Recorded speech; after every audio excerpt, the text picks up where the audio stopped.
Welcome to CK Mallus. 25-21 എന്ന ഡ്രാമയുടെ മൂന്നാമത്തെ എപ്പിസോഡിന്റെ തുടക്കത്തിൽ മിഞ്ച മുത്തശ്ശിക്കൊപ്പം മുറ്റത്ത് ഓരോന്ന് ജോലിയിൽ ഏർപ്പെട്ടിരിക്കുകയാണ്. ഇവിടെ മുമ്പ് ചെറിയൊരു ഫൗണ്ടൻ ഉണ്ടായിരുന്നു എന്ന് മുത്തശ്ശി പറഞ്ഞപ്പോൾ ഒരു പ്രതിമയും ഉണ്ടായിരുന്നു അല്ലേ എന്ന് മിഞ്ച ചോദിക്കുന്നു. അത് നിനക്കെങ്ങനെ അറിയാമെന്ന് മുത്തശ്ശി ചോദിച്ചപ്പോൾ അമ്മ പറഞ്ഞിട്ടുണ്ട് എന്ന് അവൾ കള്ളം പറയുന്നു. അമ്മയുടെ ഡയറിയിൽ നിന്ന് വായിച്ചറിഞ്ഞതാണ് എന്നത് അവൾ പറയുന്നില്ല. ഡയറിയിൽ ഉണ്ടായിരുന്ന IMF ഗോൾഡ് കളക്ഷൻ ക്യാമ്പയിന്റെ കാര്യവും അവൾ ചോദിക്കുന്നുണ്ട്. സ്കൂളിൽ പഠിച്ചതാണ് എന്ന് അവൾ പറഞ്ഞത്. മുത്തശ്ശി ക്യാമ്പയിനിൽ പങ്കെടുത്തിരുന്നോ? വെഡിംഗ് റിംഗ് ഉൾപ്പെടെ മുഴുവൻ സ്വർണവും കൊടുത്തിരുന്നോ എന്ന് അവൾ ചോദിക്കുന്നു. ഞാൻ റിംഗ് ഒഴികെ ബാക്കിയെല്ലാം കൊടുത്തു എന്നവർ പറഞ്ഞപ്പോൾ റിംഗ് കൊടുത്തില്ലേ എന്ന് മിഞ്ച ആകാംക്ഷയോടെ ചോദിക്കുന്നു. മുത്തശ്ശി ചിരിച്ചുകൊണ്ട് അകത്ത് പോയി സൂക്ഷിച്ചു വെച്ചിരുന്ന റിംഗ് എടുത്ത് അവളെ കാണിക്കുന്നു. മിഞ്ച അത് വിരലിലിട്ട് ഫോട്ടോ എടുത്ത് അമ്മയ്ക്ക് സെൻഡ് ചെയ്യുന്നു. നീ തിരിച്ചു വരാതെ അവിടെ തന്നെ നിൽക്കാനാണോ പ്ലാൻ എന്ന് അമ്മ മെസ്സേജ് അയച്ചിരിക്കുന്നത് അപ്പോഴാണ് അവൾ കണ്ടത്. ഈ റിംഗ് വിറ്റോ ഇല്ലയോ എന്ന് പോലും അമ്മ ചെക്ക് ചെയ്യാതെയാണ് എന്ന് വഴക്കുണ്ടാക്കിയത്. ഇന്നലെ രാത്രി ഡയറി വായിച്ചപ്പോൾ അമ്മയോട് എനിക്ക് പാവം തോന്നിയിരുന്നു. പക്ഷെ ചെക്ക് ചെയ്യാതിരുന്നത് അമ്മയുടെ തെറ്റല്ലേ എന്ന് മിഞ്ച സ്വയം പറയുന്നു. ഫോട്ടോ കണ്ടപ്പോൾ അമ്മ ഇത് വിറ്റില്ലായിരുന്നോ? ഇത്ര നാൾ സൂക്ഷിച്ചു വെച്ചിരുന്നേതോ? അമ്മയ്ക്ക് അത് എന്നോട് പറഞ്ഞുകൂടായിരുന്നു എന്ന് ഹീതു പറയുന്നുണ്ട്. കഥ വീണ്ടും ഹീതുവിന്റെ ചെറുപ്പത്തിലേക്ക് പോവുകയാണ്. പുതിയ സ്കൂളിലേക്ക് ട്രാൻസ്ഫർ ആയ വിവരം ഹീതു ഇജിനോട് ഉറക്കെ വിളിച്ച് പറയുന്നു. അവൾക്ക് കൺഗ്രാറ്റ്സ് പറഞ്ഞ് അവൻ മുന്നോട്ട് പോകുന്നു. നീ ആരോടാ ഈ വിളിച്ചു പോയി ബഹളം വെക്കുന്നതെന്ന് ചോദിച്ച് ഹീതുവിന്റെ അമ്മ പുറത്തേക്ക് ഇറങ്ങി വരുന്നു. പുതിയ സ്കൂളിലെ ഫസ്റ്റ് ഡേ അല്ലേ, ഞാൻ കൊണ്ടുവിടാമെന്ന് അമ്മ പറഞ്ഞപ്പോൾ അതിൻ്റെ ഒന്നും ആവശ്യമില്ല, ഞാൻ ഒറ്റയ്ക്ക് പോയിക്കോളാമെന്ന് ഹീതു പറയുന്നു. അമ്മ അവളെ നൈറ്റ് ക്ലബിന്റെ കാര്യം പറഞ്ഞ് വഴക്ക് പറയുന്നു. മുള്ളുന്ന ചെക്കന്റെ പ്രതിമയുടെ ടാപ്പ് പൊട്ടിയത് അപ്പോഴാണ് അമ്മ കണ്ടത്. നീയാണത് പൊട്ടിച്ചത് എന്ന് ചോദിച്ചവർ അവളുടെ നേർക്ക് തിരിയുന്നു. ഞാനെങ്ങുമല്ല, ഞാൻ എന്തിനാണ് അതിൽ തൊടുന്നത് എന്ന് ചോദിച്ച് അവൾ ദേഷ്യപ്പെടുന്നു. നെഗറ്റീവ് എനർജി ബാലൻസ് ചെയ്യാൻ വേണ്ടിയാണ് ഞാൻ ഇതിവിടെ കൊണ്ടുവച്ചത്. അതാകെ നാശമായല്ലോ, ഇനിയിപ്പോൾ ഇവിടെ നെഗറ്റീവ് എനർജി കൂടുമല്ലോ എന്ന് അമ്മ പറഞ്ഞപ്പോൾ ഒരു ന്യൂസ് ആങ്കറായ അമ്മയ്ക്ക് ഇങ്ങനെ പറയാൻ നാണമില്ല എന്ന് ഹീതു ചോദിക്കുന്നുണ്ട്. അവളുടെ എതിർപ്പൊന്നും വകവയ്ക്കാതെ അമ്മ അവൾക്കൊപ്പം സ്കൂളിലേക്ക് ചെല്ലുന്നു. അവരൊരു സെലിബ്രിറ്റി ആയതുകൊണ്ട് തന്നെ അതിഗംഭീര സ്വീകരണമാണ് അവിടെ കിട്ടിയത്. ടീച്ചേഴ്സ് എല്ലാം വന്ന് അവരെ പരിചയപ്പെടാൻ തിരക്ക് കൂട്ടുകയാണ്. ഹീതുവിനാണെങ്കിൽ ഇതൊന്നും തീരെ ഇഷ്ടപ്പെടുന്നതേയില്ല. അപ്പോഴാണ് ഹെഡ് മാസ്റ്റർ നേരിട്ടെത്തി സ്വയം പരിചയപ്പെടുത്തി ഹീതുവിന്റെ അമ്മയെ ചായ കുടിക്കാൻ ക്ഷണിച്ചത്. എനിക്ക് അത്യാവശ്യമായി ടോയ്ലറ്റിൽ പോകണമെന്ന് പറഞ്ഞ് ഹീതു അവർക്കൊപ്പം ചെല്ലാതെ ഒഴിഞ്ഞു മാറുന്നു. അവൾ ബാത്റൂം അന്വേഷിച്ച് നടന്നപ്പോഴാണ് ഒരു പെൺകുട്ടി ഒരു ആൺകുട്ടിയോട് തന്റെ ഇഷ്ടം തുറന്നു പറയുന്നത് കേട്ടത്. ഹീതു അവിടെ മറിഞ്ഞു നിന്ന് അത് കേൾക്കുന്നു. ആ സ്കൂളിലെ അത്യാവശ്യം പോപ്പുലറായ ഒരു സുന്ദരൻ ജിവുങ് ആയിരുന്നു ആ ചെക്കൻ. എനിക്ക് ഗേൾ ഫ്രണ്ട്സിനോട് താല്പര്യമില്ല, ഫാൻസിനെയാണ് ആവശ്യം എന്ന് പറഞ്ഞ് അവളെ റിജക്ട് ചെയ്തിട്ട് അവൻ അവിടെ നിന്ന് പോകുന്നു. ഹീതു ഇതെല്ലാം മുളിഞ്ഞത് കേട്ട് എൻജോയ് ചെയ്യുകയാണ്. അവൻ പോയി കഴിഞ്ഞപ്പോൾ മുമ്പ് ഗേൾസ് സ്കൂളിൽ പഠിച്ചിരുന്ന ഹീതു മിക്സഡ് സ്കൂളിൽ പഠിക്കുന്നതിന്റെ രസം ഇതാണല്ലേ എന്ന് മന്ത്രിച്ചുകൊണ്ട് അവിടെ നിന്ന് പോകുന്നു. ടീച്ചർ പുതിയ സ്റ്റുഡന്റ് ഹീതുവിനെ ക്ലാസ്സിൽ പരിചയപ്പെടുത്തി കൊടുത്തിട്ട് ലീഡറോട് അവൾക്ക് സ്കൂൾ ചുറ്റി നടന്ന് പരിചയപ്പെടുത്തണം എന്ന് പറഞ്ഞേൽപ്പിക്കുന്നുണ്ട്. നേരത്തെ നമ്മൾ കണ്ട ജിവോങ്ങിനെ പ്രപ്പോസ് ചെയ്ത പെൺകുട്ടിയായിരുന്നു ക്ലാസ് ലീഡർ. ജിവോങ്ങും അതേ ക്ലാസ്സിൽ തന്നെയാണ്. ബ്രേക്ക് ടൈം ആയപ്പോൾ ജിവോങ് ഹീതുവിന്റെ മുന്നിലെ സീറ്റിൽ വന്നിരിക്കുന്നു. ക്ലാസ് ലീഡർ നീയാണോ എന്ന് ഹീതു ചോദിച്ചപ്പോൾ ഞാൻ ലീഡറല്ല, ഞാനൊരു കൂൾ ബോയ് ആണ് എന്ന് അവൻ പരിചയപ്പെടുത്തുന്നു. കൂൾ ബോയ്ക്ക് എന്താ ഇവിടെ കാര്യമെന്ന് ഹീതു ചോദിച്ചപ്പോൾ നീ ഫെൻസിംഗ് ടീമിലുള്ളതല്ലേ, നിനക്ക് യൂറിമിനെ അറിയാമായിരിക്കുമല്ലോ, നിനക്ക് അവളുടെ ഫ്രണ്ട് ആക്കാൻ പ്ലാൻ ഉണ്ടോ? എനിക്ക് അവളെ ഇഷ്ടമാണ്, അതുകൊണ്ട് ചോദിച്ചതാണെന്ന് ജിവുങ് പറയുന്നു. യൂറിമിനോട് നിന്നേക്കാൾ കൂടുതൽ ഇഷ്ടം എനിക്കുണ്ട്. നിനക്ക് അവളുടെ ടെക്നിക്കാണോ, സ്പീഡാണോ, വിൽ പവർ ആണോ, ഏതാണ് കൂടുതൽ ഇഷ്ടം എന്ന് ഹീതു ചോദിക്കുന്നു. എനിക്ക് അവളുടെ സൗന്ദര്യമാണ് കൂടുതൽ ഇഷ്ടമെന്ന് ജിവുങ് പറഞ്ഞപ്പോൾ ശരി, അവളൊരു പെർഫെക്റ്റ് സുന്ദരിയാണെന്ന് പറഞ്ഞ് ഹീതു സ്വയം മറന്ന് ചിരിക്കുന്നു. ഒരു പെൺകുട്ടി വേറൊരു പെൺകുട്ടിയെ ഇങ്ങനെ പുകഴ്ത്തി പറയുന്നത് ആദ്യമായി കേൾക്കുന്നത് കൊണ്ടാണോ എന്തോ ജിവുങ് അവളുടെ റിയാക്ഷൻ കണ്ട് ചെറുതായി ഒന്ന് വണ്ടടിച്ചിരിക്കുമ്പോഴാണ് അവളോട് സീറ്റിൽ പോയിരിക്കാൻ പറഞ്ഞുകൊണ്ട് ക്ലാസ് ലീഡർ അവിടേക്ക് വന്നത്. സ്കൂൾ പരിചയപ്പെടുത്തി തരാം, ഞാനാണ് ലീഡർ, എൻ്റെ പേര് സെങ്മൻ എന്നാണ് എന്ന് പറഞ്ഞ് സ്വയം പരിചയപ്പെടുത്തി അവൾ ഹീതുവിനെയും കൊണ്ട് പോകുന്നു. ക്ലാസ് ലീഡർ ആയത് ഇഷ്ടമുള്ളത് കൊണ്ടാണോ എന്ന് ഹീതു ഇടയ്ക്ക് അവളോട് ചോദിക്കുന്നു. എനിക്ക് ലീഡറാവാൻ ഇഷ്ടമില്ല എന്നറിയാവുന്നത് കൊണ്ട് എല്ലാവരും കൂടി എന്നെ നിർബന്ധിച്ച് ലീഡറാക്കിയതാണ് എന്ന് അവൾ പറയുന്നു. നീ ക്ലാസ്സിലധികം ഇരിക്കാത്തത് കൊണ്ട് സയൻസ് ലാബും ആർട്സ് സ്റ്റുഡിയോയും എവിടെയാണെന്ന് കാണിച്ചു തരേണ്ട ആവശ്യമില്ലല്ലോ, ബാത്റൂമും ക്ലിനിക് റൂമും കാണിച്ചു തരാം എന്ന് സെങ്മൻ പറഞ്ഞപ്പോൾ ബാത്റൂം എപ്പോഴും കോറിഡോറിൻ്റെ അറ്റത്തായിരിക്കും, ക്ലിനിക്ക് ഫസ്റ്റ് ഫ്ലോറിലുമായിരിക്കും. എനിക്കറിയേണ്ടത് ജിം എവിടെയെന്നാണ്, ഞാൻ തന്നെ പോയിക്കോളാമെന്ന് പറഞ്ഞ് ഹീതു പോകാൻ തുടങ്ങിയപ്പോൾ പ്രധാനപ്പെട്ട ഒരു സ്ഥലം നീ മറന്നു, ക്യാൻറ്റീൻ. നീ പോകുന്ന വഴിക്ക് ലെഫ്റ്റ് സൈഡിലാണ് എന്ന് പറഞ്ഞിട്ട് സെൻവങ് പോകുന്നു. ഹീതു താങ്ക്സ് പറഞ്ഞ് തുള്ളിച്ചാടി ജിമ്മിലേക്ക് ഓടുന്നു. യൂറിമിൻ്റെ ലോകത്ത് എത്തിപ്പെടാൻ കഴിഞ്ഞതിൻ്റെ സന്തോഷത്തോടെയാണ് ഓട്ടം. ഹീതു എത്തിയ ശേഷം കോച്ച് അവൾക്ക് ബാക്കി ടീമംഗങ്ങളെ പരിചയപ്പെടുത്തുന്നു. യൂറിം എത്തിയിട്ടില്ലായിരുന്നതിനാൽ വാതിൽക്കലായിരുന്നു അവളുടെ ശ്രദ്ധ മുഴുവൻ. യൂറിം അകത്തേക്ക് കയറി വന്നപ്പോൾ ഹീതു ആരാധനയോടെ അവളെ നോക്കി നിൽക്കുന്നു.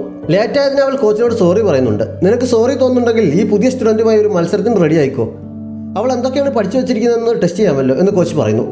പേര് പോലും അറിയാത്ത ഇവളോട് ഞാൻ എന്തിനാണ് മത്സരിക്കുന്നതെന്ന് യൂറിം പറഞ്ഞപ്പോൾ ഹീതു ചാടിക്കയറി എൻ്റെ പേര് ഹീതു എന്നാണ് എന്ന് പരിചയപ്പെടുത്തുന്നു. യൂറിനുമായുള്ള ഫൈറ്റ് അവളുടെ സ്വപ്നമായിരുന്നതിനാൽ അങ്ങനെ ഒരു ചാൻസ് മിസ്സാക്കാൻ അവൾ ആഗ്രഹിച്ചില്ല. നിനക്ക് ഇവിടുത്തെ ടീമുമായി പൊരുത്തപ്പെടാൻ ഞാൻ 3 ദിവസം തരാം, അതിനുശേഷം യൂറുമായുള്ള മത്സരത്തിൽ ജയിച്ചാൽ നിന്റെ ഷൂ തിരികെ തന്നേക്കാമെന്ന് കോച്ച് ഹീതുവിനോട് പറയുന്നു. കോച്ച് തന്റെ ഷൂ ആണ് ഇട്ടിരിക്കുന്നതെന്ന് ഹീതു അപ്പോഴാണ് ശ്രദ്ധിച്ചത്. കോച്ച് ശരിക്കും ഇത് ഇട്ടോ എന്നവൾ അത്ഭുതത്തോടെ ചോദിക്കുന്നു. ഹീതുവിനോട് മത്സരിക്കാൻ പറഞ്ഞത് എന്തുകൊണ്ടോ യൂറിമിന് അത്ര സന്തോഷം നൽകുന്നതായിരുന്നില്ല. ട്രെയിനിങ്ങിന്റെ ഇടവേളകളിൽ ഞാനിപ്പോൾ യൂറിമിനൊപ്പമാണ് പ്രാക്ടീസ് ചെയ്യുന്നതെന്ന് എനിക്ക് വിശ്വസിക്കാൻ കഴിയുന്നില്ല എന്ന് ഹീതു സന്തോഷത്തോടെ ചിന്തിക്കുന്നുണ്ട്. ക്ലോക്ക് റൂമിൽ വെച്ച് യൂറിമിനെ തനിച്ച് കണ്ടപ്പോൾ എന്താണ് അവളോട് സംസാരിക്കുക എന്ന് ഹീതു ഒരു നിമിഷം ചിന്തിക്കുന്നുണ്ട്. യൂറിം പക്ഷേ അവളെ കണ്ടതും അവിടെ നിന്ന് പോകാൻ തുടങ്ങുന്നു. ഹീതു പുറകിൽ നിന്ന് വിളിച്ചിട്ട് നിന്റെ കാലിന് ഇപ്പോൾ എങ്ങനെയുണ്ട്? കാലിന്റെ പരിക്ക് കാരണമാണ് നാഷണൽ ടീമിൽ നിന്ന് തൽക്കാലം വിട്ടു നിൽക്കുന്നതെന്ന് ഞാനൊരു ഇന്റർവ്യൂവിൽ വായിച്ചിരുന്നു. ഞാൻ നിന്റെ വലിയൊരു ഫാനാണ്. എനിക്കിപ്പോഴും ഇത് സത്യമാണെന്ന് വിശ്വസിക്കാൻ പറ്റുന്നില്ല. ഞാൻ നിന്റെ എല്ലാ മത്സരവും കണ്ടിട്ടുണ്ടെന്നൊക്കെ ഹീതു വളരെ എക്സൈറ്റഡ് ആയി പറഞ്ഞുകൊണ്ടിരിക്കുകയാണ്. പക്ഷേ യൂറിമിന്റെ മറുപടി അത്രനാളും അവളുടെ മനസ്സിലുണ്ടായിരുന്ന യൂറിമിന്റെ ഇമേജിനെ മൊത്തത്തിൽ തകർക്കുന്ന രീതിയിലായിരുന്നു. ഞാൻ നിന്നെപ്പോലെ ഒരുപാട് കുട്ടികളെ കണ്ടിട്ടുണ്ട്.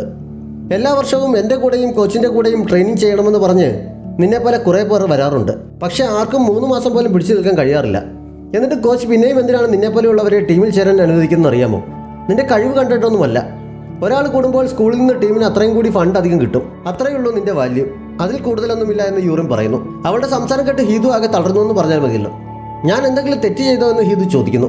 നിനക്കിത് ചെയ്യാൻ സാധിക്കുമെന്ന് നീ വിശ്വസിക്കുന്നത് തന്നെയാണ് തെറ്റ്. ഞാൻ നിന്റെ പേരറിയില്ല എന്ന് നേരത്തെ പറഞ്ഞത് നിന്റെ പേരറിയാനുള്ള ആകാംക്ഷ കൊണ്ടൊന്നുമല്ല. ഫെൻസിങ്ങിന്റെ ലോകത്ത് പേര് തിരിച്ചറിയാൻ മാത്രം നീ ഒരു നേട്ടവും ഉണ്ടാക്കിയിട്ടില്ല. അങ്ങനെയുള്ള ഒരാളോട് ഞാൻ എന്തിനാണ് മത്സരിക്കുന്നത് എന്നാണ് ഞാൻ ഉദ്ദേശിച്ചത് എന്ന് പറഞ്ഞ് യൂറിം അവിടെ നിന്ന് പോകുന്നു. ഹീതുവിന്റെ മനസ്സിലെ ആരാധനാപാത്രത്തിന്റെ ഇമേജ് തകർന്നടിഞ്ഞ് തരിപ്പണമായിരിക്കുകയാണ്. ഇജിൻ ജോലിക്ക് പോകാൻ ഇറങ്ങിയപ്പോഴാണ് ഗേറ്റിന് വെളിയിൽ അവന്റെ അനിയൻ ഹൈൻ കാത്തിരിക്കുന്നത് കണ്ടത്. നീ എന്താ ബെല്ലടിക്കാതെ ഇവിടെ കുത്തിയിരുന്നത് എന്ന് അവൻ അന്വേഷിക്കുന്നു. ഇവിടെ 2 ബെല്ല് കണ്ടു. ചേട്ടന്റെ റൂമിലേക്കുള്ളത് ഏതാണ് എന്നറിയാത്തത് കൊണ്ട് തെറ്റായി അടിച്ചാൽ വീട്ടുകാർ പ്രശ്നമുണ്ടാക്കിയാലോ എന്ന് കരുതിയാണ് ഞാൻ കാത്തിരുന്നത് എന്ന് അവൻ പറയുന്നു. ലെഫ്റ്റ് സൈഡിലുള്ളതാണ് എന്റെ റൂമിലേക്കുള്ള ബെൽ. ഇനി വരുമ്പോൾ ഇങ്ങനെ കാത്തിരിക്കാതെ ബെല്ലടിക്കാൻ ഇജിൻ പറഞ്ഞു കൊടുക്കുന്നു. ഹൈൻ തലയിൽ നിന്ന് കുറച്ച് താഴേക്ക് വെപ്പുമുടി തൂക്കിയിട്ടിരിക്കുന്ന കണ്ട് ഇതെന്താണെന്ന് ചോദിച്ച് ഇജിൻ അടുത്തേക്ക് ചെന്നപ്പോൾ ഇതിപ്പോഴത്തെ ഫാഷനാണെന്ന് പറഞ്ഞ് അവൻ ഒഴിഞ്ഞു മാറാൻ ശ്രമിക്കുന്നുണ്ട്. അവന്റെ നെറ്റി ആ ഭാഗത്ത് കുറച്ച് മുറിഞ്ഞിരുന്നു. ഇജിൻ അത് കാണാതിരിക്കാൻ വേണ്ടിയാണ് അവൻ ശ്രമിച്ചതെങ്കിലും ഇജിൻ അത് കാണുന്നുണ്ട്. എന്തിനാണ് വഴക്കുണ്ടാക്കിയെന്ന് ചോദിച്ച് ഇജിൻ വഴക്ക് പറഞ്ഞപ്പോൾ ഞാൻ അങ്ങോട്ട് വഴക്കിട്ടതല്ല, ഞാൻ പണക്കാരനല്ലാഞ്ഞിട്ടും അങ്ങനെ ഭാവിക്കുകയാണെന്ന് പറഞ്ഞ് അവർ ഇങ്ങോട്ട് പ്രശ്നമുണ്ടാക്കിയതാണ്. ഇനി ഇങ്ങനെയൊന്നും ഉണ്ടാകില്ല, പേടിക്കണ്ടെന്ന് ഹൈൻ പറയുന്നു. അവരുടെ കുടുംബത്തിന്റെ സാമ്പത്തിക ബാധ്യതകൾ കാരണം ഹൈൻ ഇപ്പോൾ ആന്റിയുടെ വീട്ടിലാണ് താമസം. ഇജിൻ പുതിയ സ്ഥലത്ത് താമസിക്കാൻ തുടങ്ങിയെന്നറിഞ്ഞ് അവനൊന്ന് കാണാൻ വന്നതാണ്.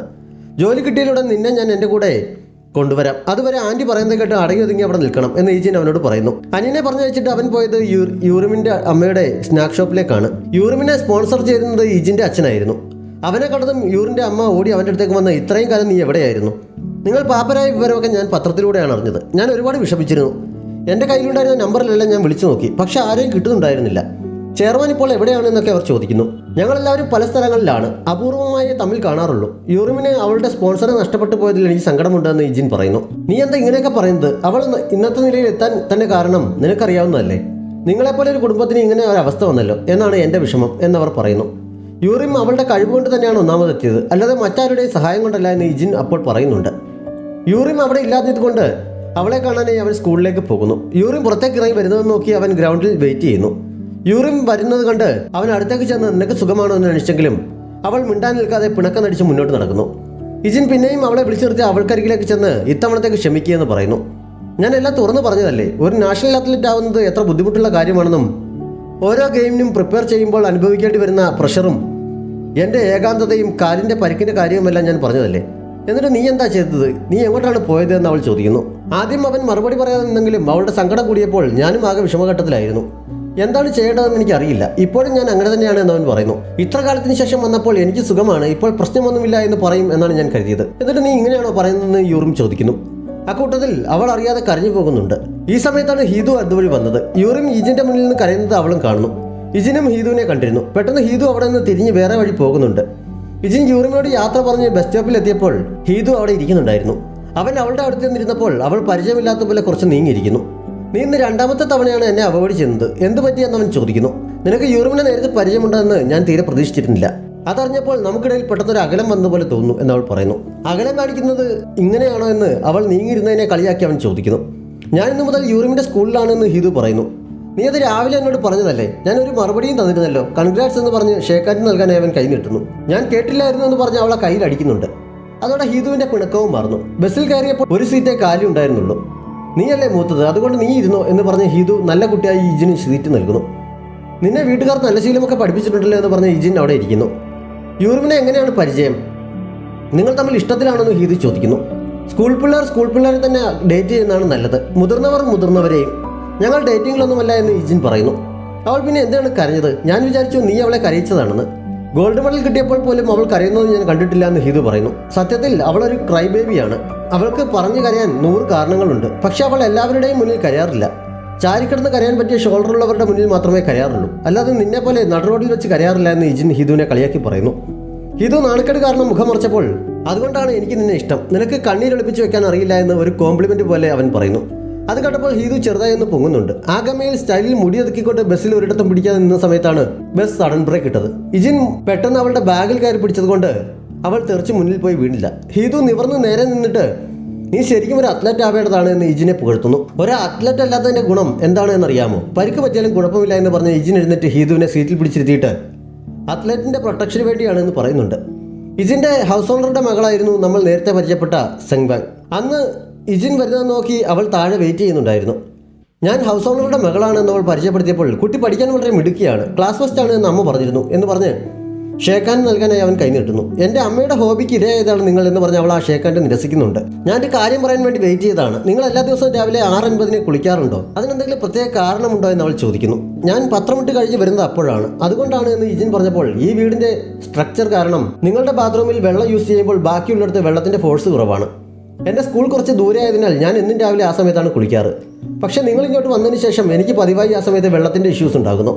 മറ്റു തിരക്കില്ലെങ്കിൽ നിങ്ങൾക്ക് ഒരു 15 മിനിറ്റ് കഴിഞ്ഞ് കുളിക്കാൻ ശ്രമിച്ചുകൂടെ എന്ന് സെങ്വങ് ചോദിക്കുന്നു. അവൻ മറുപടി പറയുന്നതിന് മുമ്പ് തന്നെ അതാകുമ്പോൾ എല്ലാവരും ഹാപ്പിയാകും എന്നവൾ പറയുന്നു. ഇജിൻ എനിക്ക് ബുദ്ധിമുട്ടില്ല, ഇനി മുതൽ അങ്ങനെ ചെയ്യാമെന്ന് പറഞ്ഞപ്പോൾ ഞാനിത് പറയണോ വേണ്ടോ എന്ന് കുറേ തവണ ആലോചിച്ചതാണ്. കാരണം എന്നെ വളർത്തി വഷളാക്കി വെച്ചിരിക്കുകയാണ് എന്ന് നിങ്ങൾ ചിന്തിക്കാൻ സാധ്യതയുണ്ട്. എന്തായാലും എൻ്റെ ബുദ്ധിമുട്ട് മനസ്സിലാക്കിയതിൽ സന്തോഷമുണ്ടെന്ന് പറഞ്ഞ് സെങ്വങ് അകത്തേക്ക് കയറി പോകുന്നു. അവളുടെ അമ്മ പറഞ്ഞ പോലെ തന്നെ അവൾ ശരിക്കും സ്മാർട്ടാണ് എന്ന് പറഞ്ഞുകൊണ്ട് ഇജിൻ റൂമിലേക്കും. അടുത്ത ദിവസം രാവിലെ ഹീതു പ്രാക്ടീസിനെത്തിയപ്പോൾ യൂറിം അവിടെ നിന്ന് പ്രാക്ടീസ് ചെയ്യുന്നുണ്ടായിരുന്നു. കണ്ണാടിയിൽ കൂടി അവൾ ഹീതുവിനെ കാണുന്നുണ്ട്. ഹീതു കൈയുയർത്തി ഹായ് പറഞ്ഞിട്ട് പോലും അവൾ മൈൻഡ് ചെയ്യുന്നില്ല. അല്പസമയത്തിനുള്ളിൽ തന്നെ വേറൊരു സ്റ്റുഡൻറ്റ് വന്നപ്പോൾ യൂറിം ഹായ് പറയുന്നുമുണ്ട്. ലഞ്ച് ടൈമിലാണെങ്കിലും ഹീതുവിനെ ഒഴിവാക്കിയാണ് അവൾ ഭക്ഷണം കഴിക്കാൻ ഇരുന്നത്. ഇത്രയും കാലം അവളെക്കുറിച്ച് മനസ്സിൽ വിചാരിച്ചതെല്ലാം തെറ്റിപ്പോയല്ലോ. അവളുടെ സ്കൂളിലെത്തിയാൽ അവളോട് അടുക്കാമല്ലോ എന്ന് വിചാരിച്ചതെല്ലാം തെറ്റിപ്പോയല്ലോ എന്ന് ചിന്തിച്ച് ഹീതു ആകെ നിരാശയാകുന്നുണ്ട്. ദൂരെ നിന്ന് മാത്രമേ യൂറിനെ കാണാൻ എനിക്ക് അവകാശമുള്ളൂ, ഞങ്ങൾക്കൊരിക്കലും അടുക്കാൻ കഴിയുമെന്ന് തോന്നുന്നില്ല എന്ന് അവൾ സങ്കടത്തോടെ തൻ്റെ ചാറ്റ് ഫ്രണ്ടിനോടും പറയുന്നുണ്ട്. നമ്മൾ പരസ്പരം പേഴ്സണൽ ഡീറ്റെയിൽസ് ഒന്നും ഷെയർ ചെയ്യില്ല എന്ന് പ്രോമിസ് ചെയ്തിട്ടുണ്ടെങ്കിലും നിന്റെ വിഷമം കാണുമ്പോൾ നിന്റെ അടുത്ത് വന്ന് നിന്നെ ആശ്വസിപ്പിക്കാൻ എനിക്ക് തോന്നുന്നുണ്ട്. നമുക്ക് നേരിൽ കണ്ടാലോ എന്ന് ഫ്രണ്ട് അവളോട് ചോദിക്കുന്നു. നേരിൽ കണ്ടാൽ നമ്മുടെ റിലേഷനിൽ മാറ്റം വരുമെന്ന് നിനക്ക് തോന്നുന്നുണ്ടെന്ന് ഹീതു തിരിച്ചു ചോദിക്കുന്നു. ഇപ്പോൾ ഉള്ളതിനേക്കാളും കൂടുതൽ നമ്മൾ പരസ്പരം ഇഷ്ടപ്പെടാൻ സാധ്യതയുണ്ടെന്ന് റിപ്ലൈ കണ്ടവൾ ചിരിക്കുന്നു. പിന്നെ കാണിക്കുന്നത് ഇജിൻ കമ്പ്യൂട്ടർ ഓഫാക്കി വെച്ചിട്ട് സന്തോഷത്തോടെ എഴുന്നേറ്റ് പോയി നല്ലൊരു ഡ്രസ്സ് എടുത്ത് കണ്ണാടിയിൽ ഭംഗി നോക്കുന്നതാണ്. ഹീതു രാവിലെ റോഡിലൂടെ ധൃതിയിൽ ഓടി വന്ന് ഒരു മാത്സ് അക്കാഡമിയുടെ ബിൽഡിങ്ങിനുള്ളിലേക്ക് കയറുന്നു. അവിടെ ഒരു ബാത്റൂം ഉണ്ട്. അവിടേക്കാണ് അവൾ ധൃതി പിടിച്ച് ഓടി വന്നത്. പതിവായി അവിടെ കയറാറുള്ളതാണെങ്കിലും ഇന്ന് പതിവിന് വിപരീതമായി ഡോർ ലോക്ക് ചെയ്തിട്ട് ഒരു പ്രോബ്ലം എഴുതി വാതിൽ ഒട്ടിച്ചിരുന്നു. ആ പ്രോബ്ലത്തിന്റെ ആൻസറാണ് ആ ലോക്ക് തുറക്കാനുള്ള നമ്പർ. ഇത് ക്ലാസ്സിൽ കയറാത്തത് കൊണ്ട് അവൾക്ക് അതിനെക്കുറിച്ചൊരു പിടിയുമില്ല. മുള്ളാൻ വിട്ടിട്ടാണെങ്കിൽ അവൾക്ക് നിൽക്കാനും വയ്യ. ഇവരെന്ത് പണിയാണ് ഈ കാണിച്ചിരിക്കുന്നത്? ഞാൻ എങ്ങനെ അകത്ത് കയറുമെന്ന് പറഞ്ഞ് വാതിൽക്കൽ നിന്ന് നൃത്തം ചവിട്ടുമ്പോഴാണ് 1340 അതാണ് കോഡ് എന്ന് പുറകിൽ നിന്ന് ശബ്ദം കേട്ടത്. തിരിഞ്ഞു നോക്കിയപ്പോൾ കോട്ട് സ്യൂട്ട് മുട്ടിൽ നിൽക്കുന്ന ഇജിനെ കണ്ടവൾ അമ്പരക്കുന്നു. നീ ധൃതിയിൽ വന്നതല്ലേ? 1340 അതാണ് കോഡ് എന്നവൻ വീണ്ടും പറയുന്നു. ഇത് അത് ട്രൈ ചെയ്ത് നോക്കുന്നു. ലോക്ക് തുറന്നപ്പോൾ കൊള്ളാമല്ലോ, നീ ഇത് മനക്കണക്കാക്കി ചെയ്തതാണോ? നീ മിടുക്കനാണ്, ഞാനിപ്പോൾ വരാം, ഇവിടെ വെയിറ്റ് ചെയ്യണമെന്ന് പറഞ്ഞ് അവൾ അകത്തേക്ക് ഓടുന്നു. ഇജിൻ സ്റ്റെയറിന് താഴെ ഇറങ്ങി അവളെ വെയിറ്റ് ചെയ്യുന്നുണ്ട്. ഇത് കാര്യം സാധിച്ച ആശ്വാസത്തോടെ ഓടി ഇറങ്ങി വന്ന് നിന്നെ ഇവിടെ കാണുമെന്ന് തീരെ പ്രതീക്ഷിച്ചില്ല. ഇത്ര വെൽ ഡ്രസ്സായി നീ എങ്ങോട്ടാണ് എന്നവൾ ചോദിക്കുന്നു. 4th ഫ്ലോറിൽ എനിക്കൊരു ആവശ്യമുണ്ടായിരുന്നു, ഞാനൊരു ഇന്റർവ്യൂവിന് പോകാൻ റെഡിയായി വന്നതാണ്. നീ എന്താ ഈ ബാത്റൂം യൂസ് ചെയ്തത് എന്നവൻ ചോദിക്കുന്നു. ഇതുവഴി പോകുമ്പോൾ എനിക്ക് അത്യാവശ്യം വന്നാൽ ഞാനിത് സ്ഥിരം യൂസ് ചെയ്യാറുള്ളതാണ്. ആദ്യമായാണ് ഇങ്ങനെ ഒരു ലോക്ക് കാണുന്നത്. ഈ മാത്സ് അക്കാഡമിക്കാർക്ക് ഭ്രാന്ത് പിടിച്ചെന്നൊക്കെ അവൾ മുകളിലേക്ക് നോക്കി കുറ്റം പറയുന്നു. അവിടുത്തെ സ്റ്റുഡൻസ് കൂടുതൽ പ്രോബ്ലംസുമായി പരിചയമാകട്ടെ എന്ന് കരുതിയാകും അവരിങ്ങനെ ഒരു മെത്തേഡ് ഉപയോഗിച്ചത് എന്നവൻ പറഞ്ഞപ്പോൾ എന്നെ പോലെയുള്ള അത്ലറ്റ്സ് ഇങ്ങനെയാണെങ്കിൽ പെട്ടുപോവുകയുള്ളൂ എന്ന് ഹീതു പറയുന്നു. എല്ലാ അത്ലറ്റ്സും നിന്നെപ്പോലെയാണ് എന്ന് ആര് പറഞ്ഞു? പഠിക്കാൻ മിടുക്കരായ അത്ലറ്റ്സ് ധാരാളമുണ്ട്. നീ സ്വതവേ പൊട്ടിയായതുകൊണ്ടാണ് നിനക്ക് കാര്യങ്ങളൊന്നും അറിയാത്തതെന്ന് പറഞ്ഞവൻ അവളെ കളിയാക്കുന്നു. ഹീതുവിന് ദേഷ്യം വരുന്നുണ്ട്. നീയും ആ യൂറിമിനെ പോലെ തന്നെയാണ്, വെറുതെ അല്ല നിങ്ങൾ ഫ്രണ്ട്സ് ആയത്. മറ്റുള്ളവരെ ഭ്രാന്ത് പിടിപ്പിക്കാൻ നിങ്ങൾക്ക് രണ്ടുപേർക്കും നല്ല മിടുക്കാണ്. ഞാൻ അവളെ എത്രമാത്രം ഇഷ്ടപ്പെട്ടിരുന്നുവെന്ന് അവൾക്കൊരു ഐഡിയയും ഇല്ല എന്നവൾ ദേഷ്യത്തിൽ പറയുന്നു. യൂറിം അങ്ങനെയല്ല എന്ന് ഇജിൻ പറഞ്ഞപ്പോൾ നീ വെറുതെ അവളെ സപ്പോർട്ട് ചെയ്യേണ്ട, നിനക്ക് അവളെക്കുറിച്ച് ഒന്നും അറിയില്ല. എനിക്ക് വാമപ്പ് ചെയ്യാനുള്ള സമയമായി. ഇന്നത്തെ ദിവസം എനിക്ക് വളരെ വലുതാണ്. പിന്നെ കാണാമെന്ന് പറഞ്ഞ് ഹീതു യാത്ര പറഞ്ഞു പോകുന്നിടത്ത് ഈ എപ്പിസോഡ് അവസാനിക്കുന്നു. ഏതെങ്കിലും കൂട്ടുകാർ സബ്സ്ക്രൈബ് ചെയ്യാതെ നമ്മുടെ ചാനൽ കാണുന്നുണ്ടെങ്കിൽ വേഗം തന്നെ മറക്കാതെ സബ്സ്ക്രൈബ് ചെയ്യുക. നോട്ടിഫിക്കേഷൻ ലഭിക്കുന്നതിനായി ബെല്ലൈക്കൺ കൂടി അമർത്തുക. Thanks for watching.